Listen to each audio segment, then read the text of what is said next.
Greetings, friends. Welcome to the Pin Tool Podcast. My name is Al Wayman, owner of Creek Road Pottery in Laceyville, Pennsylvania, next to the cold Tuscarora Creek. Pull up a chair around the wheel as we discuss topics concerning the art and craft of pottery, good books, storytelling, marketing, and creating work that matters for folks who care. Greetings, friends. Welcome to the Pin Tool Podcast. This is Season 2, Episode 4, and the podcast is now 1 year old. I was looking back in some of my data and my books that I keep, and I noticed that a year ago, on the 23rd of April, I started the Pin Tool Podcast as a trial to see how things would go, and I said if 2 or 3 people would benefit from something I've experienced or said, then it would be worth it all. And quite a few of you have. Over 2,000 downloads, and I'm very happy about that. I usually try to put out a podcast at least once a month, and it's been very enjoyable. And thanks to those of you who have gave me feedback and appreciated the show. And even if you didn't, well, thanks for listening to a show you didn't like. So, the water's been running cold here at the Tuscarora Creek, and there's been a lot of rain. And it looks like rain will be coming down for the rest of the week, which isn't good, because I have a lot of pots to dry. I have 2 shows at the same time coming up this weekend. On the weekend of May 6th, I'm going to be at the Valley of, it's called the Valley for the Arts, and it's in Athens, PA. And I'm also going to be at the oldest house in Laceyville, Pennsylvania for 3 days, Friday, Saturday, Sunday. I have somebody taking the pots to the Athens show, so they're going to put up my vendor tent for the very first time, so that'll be really interesting. I had an old screen tent that I've been using, and it's 5-sided, and it's kind of hard to fit in a 10 by 10, and didn't look all that professional. So with the spring show money, I invested in a pretty decent vendor tent. So I'm going to practice with my wife setting it up. It's an easy up, and it should be okay to get into the few shows I do local for the year. I have a music festival coming up that I'm going to attend, so I'll get to try it myself there. So I wanted something that others could put up, so if people are helping me out and I'm collaborating, it makes it easier to do.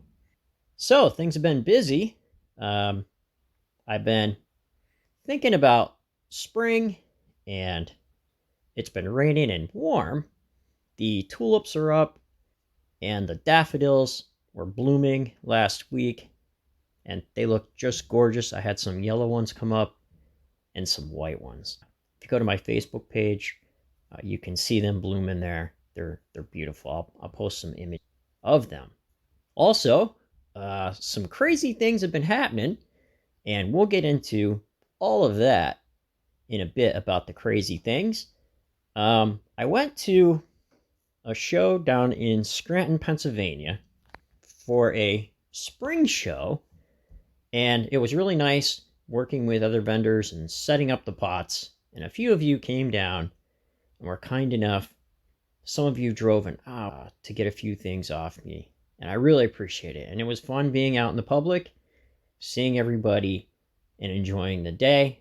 I did make a few bucks, and it was well worth the time. Just being out there. Sometimes it's not about the money, it's just about showing up, putting in the effort to show up. So this week's topic is going to be about when to quit or when not to quit. And we're going to be using Seth Godin's book, The Dip. And we're going to be talking about a few topics on that. And I think that a lot of times we end up coming up against challenges and asking ourselves if what we're doing is the right thing and if the journey we're on is the correct journey to be. So we're going to go over some of that. So if you can, come on down to the studio with me and we'll make some mugs on the old treadle wheel. And we'll talk about how to get out of the ditch, right? Or the dip, or the swamp, whatever you might be in. And some questions that you can ask yourself that might motivate you to either change or to keep going. And I think that I'm going to be telling on myself quite a bit in this episode because this is all me. And friends, I'm not going to lie. I have a huge problem with procrastination. It's just been bad. I can work fine for other people. I can show up for other people. But friends, if I was to hire myself, I would have fired myself a long time ago for not showing up and not meeting expectations, right?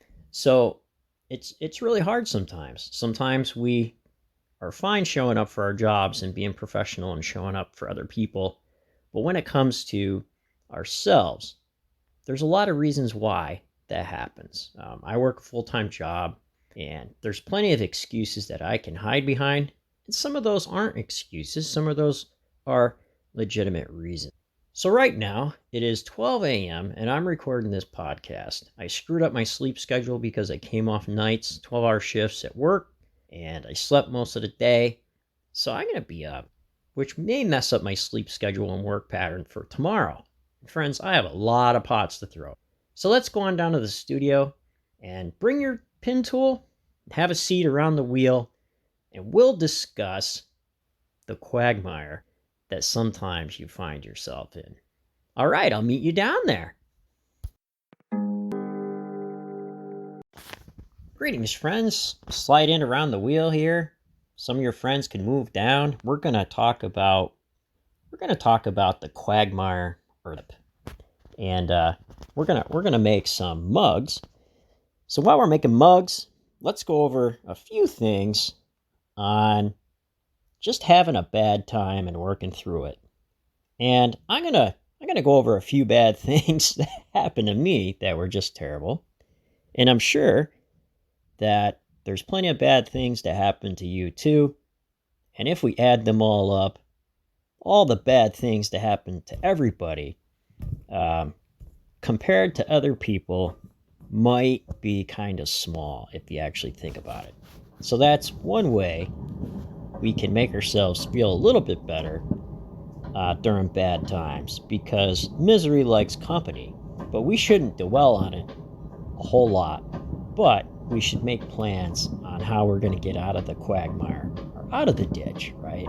Because misery loves company, and a lot of times that itself can bring you down. And if you stay in the ditch and think yourself helpless and don't try digging yourself out, you'll always wonder what would have been like if you actually tried a little bit and dug down deep and did what you can. And sometimes you may need help doing that, and that's fine too, right? So what happened to me was some bad guys got into my Facebook business page, removed me as admin, and totally removed me from having access to the page, posting to the page, having access to the community of over 3,000 people. Now, some people have lost 40, 50,000 due to their Facebook business pages being taken over by bad guys and hacked and things like that. So it is a common thing, and it's becoming more common. And I found that Facebook wasn't all that helpful. And in the last couple of years, they've automated a lot of things to where you can't even sometimes find a human to help you out. So I'm still working on getting that page back. And that was a huge setback. And it's going to take me a while to walk that off. Another thing was my loss of motivation. After the spring show, I was just exhausted, and We had some upgrades happening at the job I work at, so we had to line out equipment and do a whole bunch of different things. So that was a change, and some of the work days were exhausting, and then coming home, and I just didn't feel like making pots, friends. So showing up for myself was really hard. And when I lost motivation, I started procrastinating, right? I just couldn't get excited about it. And I kind of entered the dark forest of like Dante and the beginning, where he's lost. And probably one of the most inspiring books that I've read on the topic is by Viktor Frankl, Man's Search for Meaning, where he says you need to map out a journey and place a destination on the map and work to go there. And I had no destination. I knew I had a few shows coming up, but usually I try to do different themes, and I didn't even have time to think it through a whole lot. And unfortunately, I think I made a bunch of lazy pots. Now, they came out fairly decent to folks who bought them, and but to me, I could have pushed myself a little bit more had I did better planning, right? So we're going to talk about the dip, and I'm going to read a section of Seth Godin's book, The Dip, a little book that teaches you when to quit and when to stick, by Seth Godin. So here's on page 28, the reason why we're here. If I could offer just one piece of inspiration, it's this. The dip is the reason you're here. Whether you're lifting weights or negotiating a sale or applying for a job or lunging for a tennis ball, you've made the huge investment. You've invested time, money, and effort to get to this moment. You've acquired the equipment and the education and the reputation, all so you can confront this dip right now. The dip is the reason you're here. It's not enough to survive your way through the dip. You get what you deserve when you embrace the dip and treat it like an opportunity that it really is. So I wanted to stop here and talk about that, because a lot of times we may face huge issues, and I know I have. And it's good to turn around and look back and see how far you've come and how much investment you put into getting as far as you did.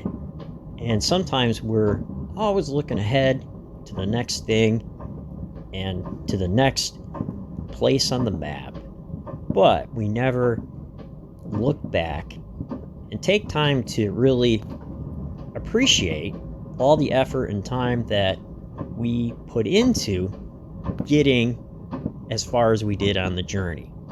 So whether it's buying equipment or education or learning new things or messing up, there's a lot of times that we can start beating ourselves up and being very hard on ourselves by forgetting to look back and celebrating the small wins, right? So to me, throwing a mug on the wheel, being able to put it through all the processes and have it come out of the kiln in one piece is still amazing to me. Even though I can do it fairly easy, it's still amazing because you took the time to buy the kilns and to buy the wheel and to maybe buy your slab roller or do hand building or whatnot. You put in the time to do it. And whether you're a professional at it or you're just a hobbyist, you did put in a lot of work and effort. And you are a potter because potters pot. And runners run, writers write, and potters pot. So maybe go easy on yourself and appreciate all the work that you put into what you're doing, and take time to look back. I had to do that. I had to get out my book, and I had to reassess my goals for the year. I had to do my yearly goals, my 5-year goals, 10-year goals, and reassess even this podcast and the writings that I do for my blog and what I'm going to do with the website And after I lost the Facebook page, do I really want to go back to Facebook? And maybe losing that page will push me to get off Facebook and try something else, right? So if I see it as an opportunity, rather than just sit and cry about it with my violins, maybe I can do better, right? Okay, so now on page 28, he talks about diversification. When faced with a dip, many individuals and organizations diversify.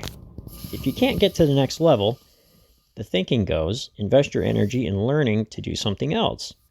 This leads to record labels with thousands of artists instead of focused promotion for just a few. It leads to job seekers who can demonstrate competency at a dozen tasks instead of mastery of one. Hardworking, motivated people find diversification as a natural outlet for their energy and drive. Diversification feels like the right thing to do. Enter a new market, apply for a new job in a new area, start a new sport, who knows? This might be the one. And yet, the real success goes to those who obsess. The focus that leads you through the dip to the other side is rewarded by a marketplace in search of the best in the world. A woodpecker can tap 20 times on 1,000 trees and get nowhere, but stay busy. Or he can tap 20,000 times on one tree and get dinner. Before you enter a new market, consider what would happen if you managed to get through the dip and win in the market you're already in. So I want to talk about that, because a lot of times when we try to diversify, we fail to really concentrate on the thing we're actually good at, right? Because maybe we diversify out of fear. Now, diversification is good because, especially when you're selling, when I lost the website, I only probably lost a third of the revenue because I did diversify and I had a website already set up. So after I lose the Facebook page, I already have a storefront set up and was testing it and was using it, and people do know to go there to find me. So that was a good thing. So their diversification was a good thing. But potter's pot, right? I don't know if I want to be a writer. I write a little bit, but I think I want to make better pots than I want to make better writings. I want to make better pots than I want to make better podcasts. That's why I don't put a whole lot into this project, because I believe that I need to spend more time with the process of pottery than I do with the process of podcasting. So when you spread yourself too thin, you can get overwhelmed and you can get mediocre at a lot of things rather than getting really good at a few things. And practice don't make perfect. Practice makes better. And sometimes done is better than perfect. So I think that once you focus in and pick one thing that you'd like to do for a bit, see how it goes. Not everything needs to be all or nothing. And that's what I kind of had to understand for myself, because I, for a long time, was thinking all or nothing. And that's not true. One time I didn't get that kiln fired out. But when I woke up, friends, the sun still came up and it was still a nice day. So, continuing on. Here's Seth Godin on page 30, and we're going to talk about a few more things here. Most people are afraid to quit. It's easier to be mediocre than to confront reality and quit. Quitting is difficult. Quitting requires you to acknowledge that you're never going to be number one in the world, at least not at this. So it's easier to just put it off, not admit it, and settle for mediocre. and that is a waste. So, as I was saying earlier, I believe that by me procrastinating and putting things off, I made a lot of mediocre work, friends. Like, I could do so much better. And so I think in the coming year, I'm going to try to do that. So at this point, I want to talk about finding out if you're in a ditch or if you went over the cliff. So you can drive out of a ditch and you can work your way out of a ditch. But if you went over the edge, there's no coming back, and you might want to try doing something else.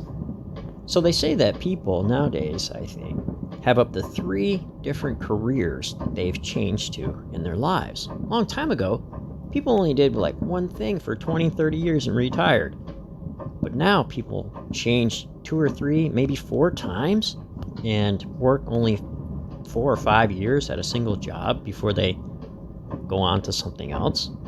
But what's also more popular now is people are getting hired for what they're known for and their accomplishments rather than a resume and a pile of 3,000 other people, right?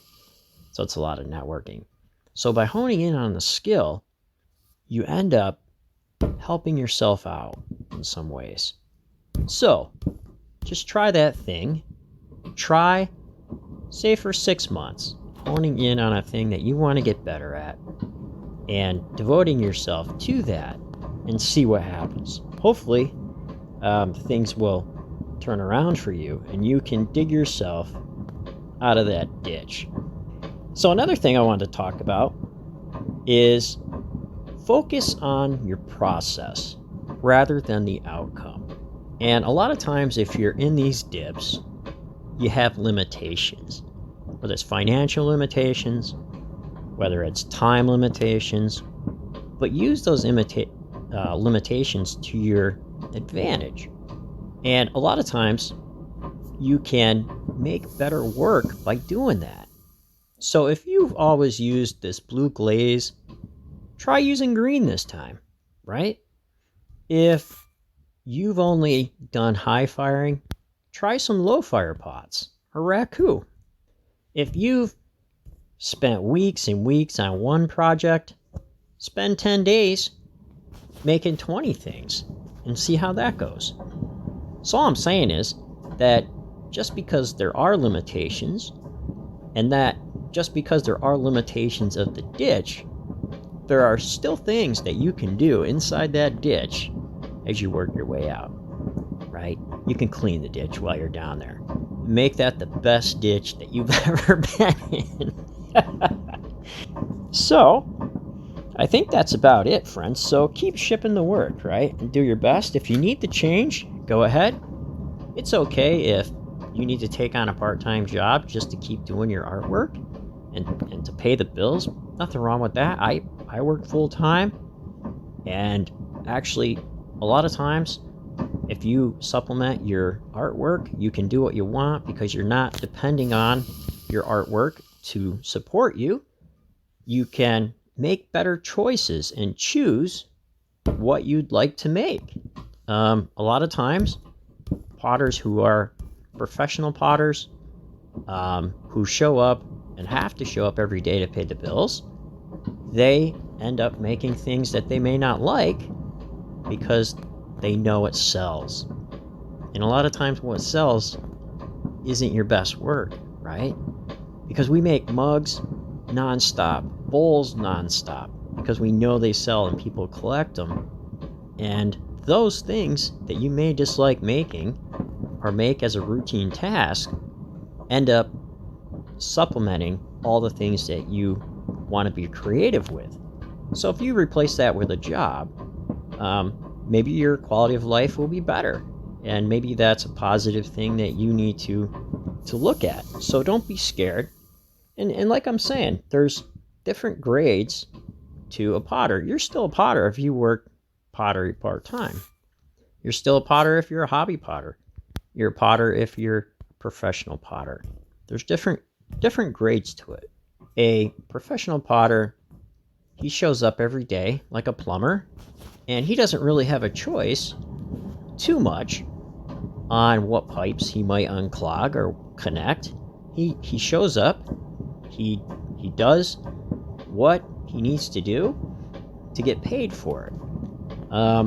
If you're a part-time potter, you have a job, maybe you get to choose a little bit on what kind of customers you want to plumb pipes for, using the pipe analogy still, or you get to choose what kind of pots you want to make. Or if you're a hobby potter, you're just doing it for fun on the weekend because you just want to relax, that's okay too, right?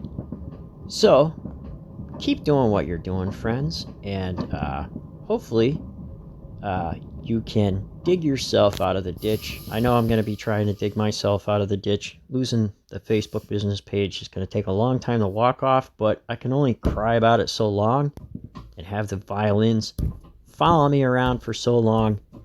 But I feel that I need to make a turn for the better now and try to dig myself out of this, because I have an urge to make and fire those kilns again, and I'm going to be interested in that process. I don't care how the pots come out. I know I'm going to be firing that kiln, and I'm going to take some chances.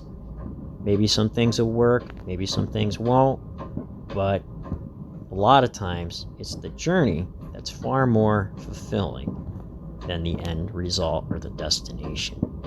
So take care, friends. Be well, and hopefully you enjoyed this.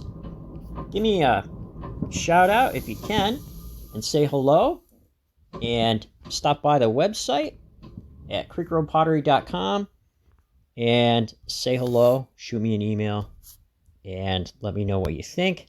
Do you agree with it, or don't you? Follow and share. I'm on YouTube, Creek Road Pottery. So it's been a pleasure this last year making these podcasts as a little side hobby, and where I can document my thoughts, and maybe one or two you out there in some way will be helped by this.